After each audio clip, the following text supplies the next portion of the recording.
Imagine walking for just 2 hours and finding yourself in a place where the locals speak a language as unrelated to the previous village as Mandarin is to Swahili. A place where linguistic diversity reaches levels that shouldn't be possible, where one island contains more language families than most continents. My name is Julie, and welcome to the Papuan languages.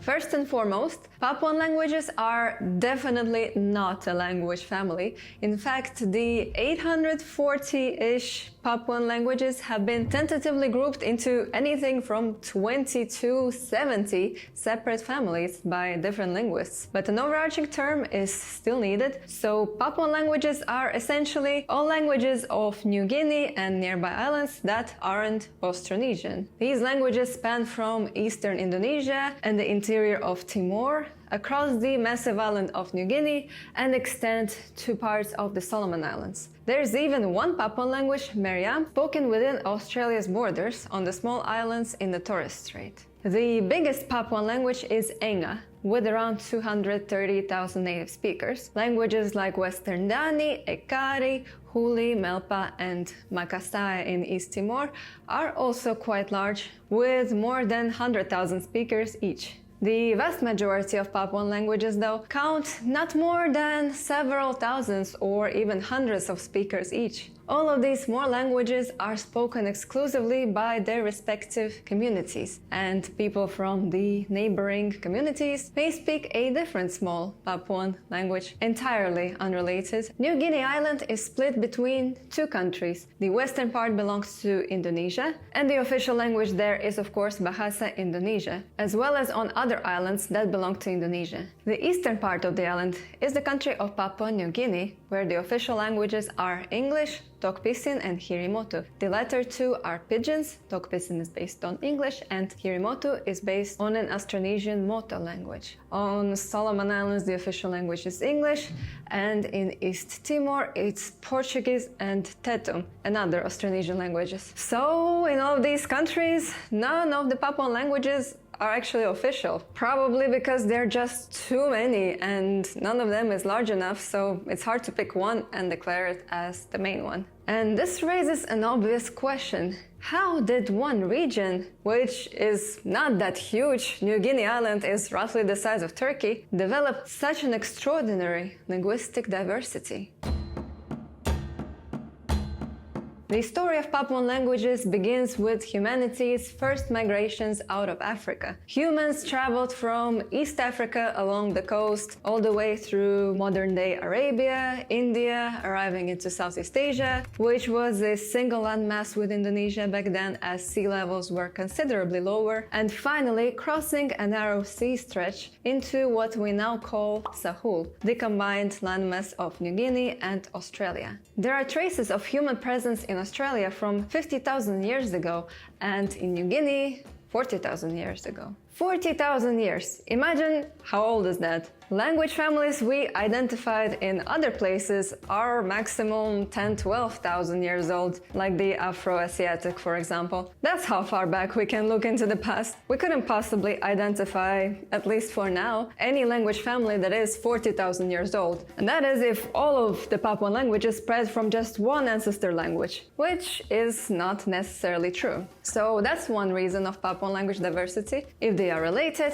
then their relatedness is probably way too ancient for us to recognize. Another factor is extreme isolation of different communities in New Guinea. Pockets of linguistic diversity usually happen in environments that favor it. In mountains that are hard to cross, like the Caucasus, for example. In impenetrable jungle, like the Amazon. Or in the swamps, where populations can sit undisturbed for generations and keep their language. Just like the East Frisians in the middle of Germany, for example. That was a random invitation to check out my video about the Frisian language, a very odd European language. New Guinea has all of these at once. Mountains over 5,000 meters high, some of the world's densest rainforests, and vast swamp and river systems. A geographical jackpot, or anti-jackpot, depending on how you look at it. If you're isolated, it's of course very hard to conquer you, so your language and culture survives, but it also means that it's hard to reach unity, and whoever is not from your village is a stranger,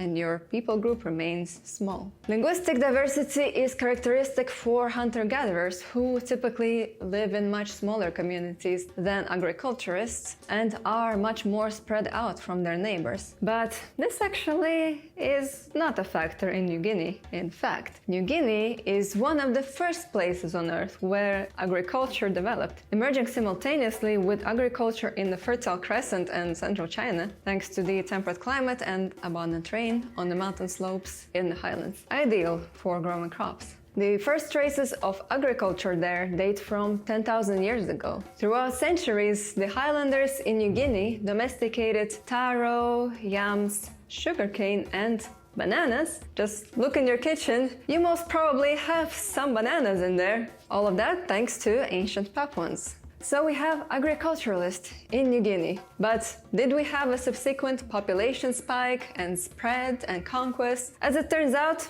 we kinda did. The largest identified Papuan language family is the Trans-New Guinea language family. The languages included in it spread from these agriculturalists who quickly occupied highland territories appropriate for cultivation. There are 3 million speakers, and all the biggest Papuan languages like Enga and all the others I mentioned before belong to this exact group. It is a highly diverse language family, the third in the world by language count, with around 460, 490 languages. After all, 10,000 years is still quite a long time ago, and nobody cancelled the geographical factors. Plus, there is still debate on which languages exactly make up the family. Other identified language families are considerably smaller with much less native speaker count. The Ramu and Sepik River Basin is another area with a bit larger language families like the Sepik and Torricelli families with around 40-50 languages each. These are quite small languages though, with native speakers count for each of them not reaching more than several tens of thousands. The remaining families and isolates, which are more or less disputed, are dispersed all over the region and are honestly quite tiny. It is so hard to connect Papuan languages between each other that it seems near impossible to link them to any outside language families. The most likely place to look for relatives would be Australia. Australia and New Guinea were linked up until 8,000 years ago, so it is logical to assume that some Australian and Papuan languages could be connected. And yes, this hypothesis has been researched, but for now without convincing results. Other relations are even less probable. Remember I said that New Guinea and Australian populations are results of first human migration out of Africa, so could there be anyone still remaining on their route whose language could be connected to the Papuan languages? There are actually small pockets of indigenous populations that still live across South and Southeast Asia, like the Veda in Sri Lanka, the Semang in Malaysia, the Aeta in the Philippines, and the Andamanese people. The origins of all of these people groups are unclear,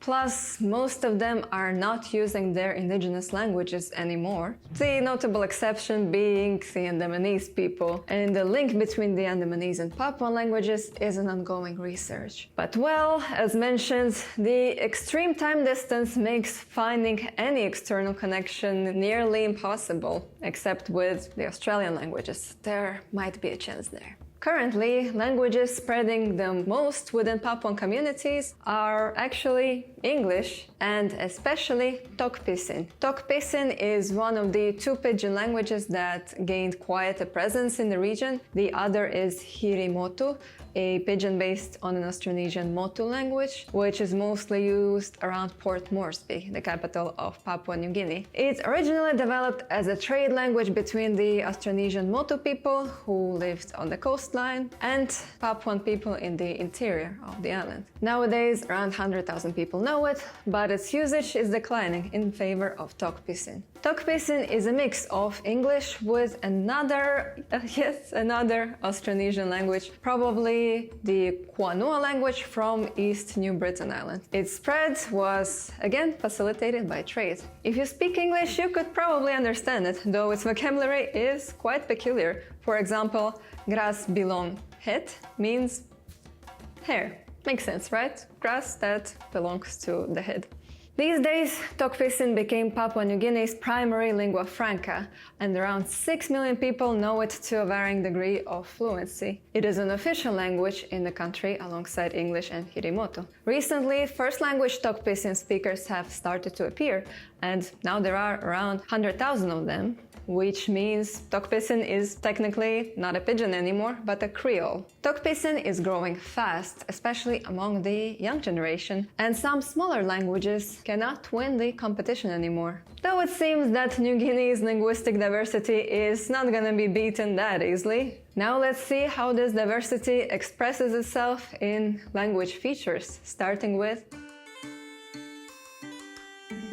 okay, how to describe linguistic features of 800 plus languages that form 20-70 separate families that have nothing in common?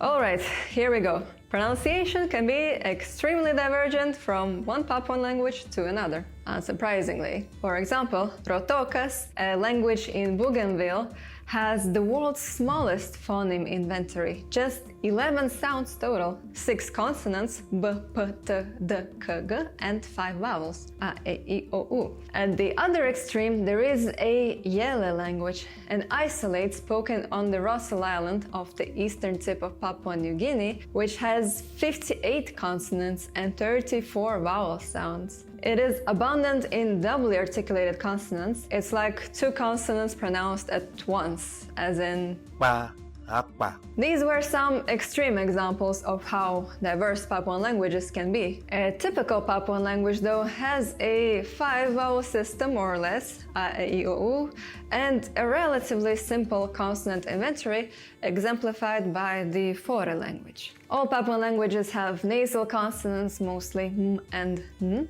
and all of them have semivowels, w and y.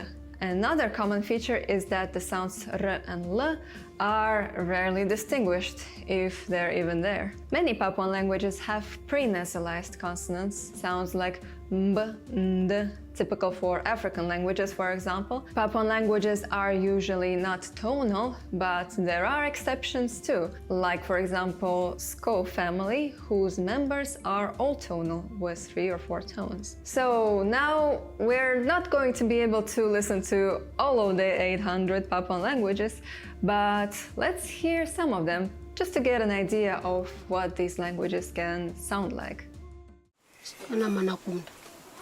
Nakai rumah dengan pas makan. Ini. Mana Binin bo. Nepuni kibin. Belau ngarban. Yang baganya lagi dibin. Nepun kakak kibin dah. oh ini nak indang ke kanda. Ini nepun kibin ini. Nepun kerja ini lah mantan lagi dah. Iba buaya ni ba fezamo. Hori sabuni ada pemo. Anda ni ba omba. Kana jo biam. Oh, kana jo biam no. Ini, wenda kali pariu, angki sawa kali mono tumba pemo. Di banda mini pimana pimano. Ayah anda ba yoga ba aja mak. Oh, mini pijamon. Work belong all court sheriff long country now by Kisim Halivim belong police long strong in work belong all. Police office belong sheriff no court is signing 1 pillar memorandum belong understanding long making some pillar all police man Mary by Ken Sanap 2 or some sheriff now making work belong all. Before we continue, don't forget to subscribe if you love languages, and if you want to vote on the next language, check out my Patreon. Thank you to my top tier patrons for picking Papuan languages. For most of their history, Papuan languages existed entirely in oral form. These were sophisticated oral cultures with elaborate traditions of storytelling, ritual language, and verbal art. Writing arrived with missionaries and colonial administrators, who generally adapted the Latin alphabet to local languages. Since then, Papuan languages are also being studied and tentatively classified, though most of them are still heavily under-researched. But here is what we've learned about their structures so far. If Papuan languages are phonologically simple-ish, not all, of course, but a lot of them are, their grammars more than compensate. First, word order. The vast majority of Papuan languages are verb final, SOV, with just a few exceptions like the Torricelli family, which are mostly SVO. But Papuan SOV isn't just about putting verbs last. They can also chain verbs into a sequence of actions, and only the final verb gets full marking for tense, person, and mood. Take this example from Kalam, where only the last verb gets the first person singular perfect marking. And look just how much more efficient this sentence is in Kalam comparing to English. Verbs are really the core of Papuan languages. Most of them are polysynthetic, packing enormous amounts of information into single words. In Yimas, for example, verbs obligatory agree with up to 3 arguments: subject, object, and indirect object. A single verb can mean they too, like in dual number, gave it to us. Noun class systems are quite common in Papuan languages. It's like having 8 or 10 different genders instead of just 2 or 3 like in European languages. This is something also often found in African languages. Again, are they connected? In Yimas, for example, there are 10 classes. 4 are semantically differentiated, male, female, animals, and plants, and the rest 6 are for inanimate objects and are differentiated phonetically, based on the ending. Classifiers or counters, used extensively in East and Southeast Asian languages, can also be very common. Some languages get ridiculous with them. Nasioi has well over 100 suffixes that can be very specific, such as I or house or tens of sago shingles. But this is again an extreme example. There are perfectly reasonable languages with just 2 genders, like Alam Black, for instance. A lot of Papuan languages have extremely restricted counting systems. Some have just 1, 2, and many. Others use body part telling. You count by touching points on your body in sequence, potentially reaching 27. Fingers, wrist, elbow, shoulder, ear, eye, nose, then the other side. The Oxenpin traditionally uses such a system with 27 as the full body count. In conclusion, it has been a somewhat fun fact mishmash review of oh, this kind of thing is possible in Papuan languages, and oh, that kind of thing is possible too. In reality, New Guinea is really better viewed as a whole continent, and on this continent, absolutely all kinds of things are possible. The fewest amounts of sounds and an insane amount of sounds. Tones and no tones. 2 genders and 12 genders, and other things that we haven't discussed, like cases or tenses. Most languages have much more elaborated tense systems than English, with many languages grammatically marking the likelihood or the reality of an event. In many Papuan languages, words are more than means of communication. They almost have magical properties, and thus numerous word taboos developed. Among the Yimas, you cannot say your in-laws' names, ever. In Kiwa, when a man marries, his wife gives him a new name, and his old name must be forgotten and never spoken. When hunting, many groups ban saying animal names, believing the prey will hear and hide. the Kuman have entire secret hunting languages to prevent rival clans from learning their plans. Some groups, like the Asmat, have parallel languages for songs. Everyday words are replaced with their poetic metaphorical doubles. So a typical Papuan is actually a polyglot. They would know their local language or Tok Ples, a trade language, probably Tok Pisin or another pidgin, a secret language, and, if they went to school in Papua New Guinea, English. The highland languages often show what linguists call pandanus language, special registers used when harvesting pandanus nuts in the forest. In Kiwa, this involves systematic sound changes. S becomes H, L becomes N, creating yet another secret language. The Kalam pandanus language is even more extreme, with vocabulary reduced to about 1,000 words from the normal 25,000, and many words taking on broader meanings. Using this language outside the forest is strictly forbidden. There is a belief that language is a way to communicate with the other world, and that words possess power, which should be protected and kept secret from the outsiders or malicious creatures. This is probably another reason why Papuan languages are so diverse. Papuans just don't want to share their words and their powers with anybody else. I hope that receiving this knowledge has enriched you with some power, and that very soon you come back for more. Thank you so much for watching, and see you in our next exploration.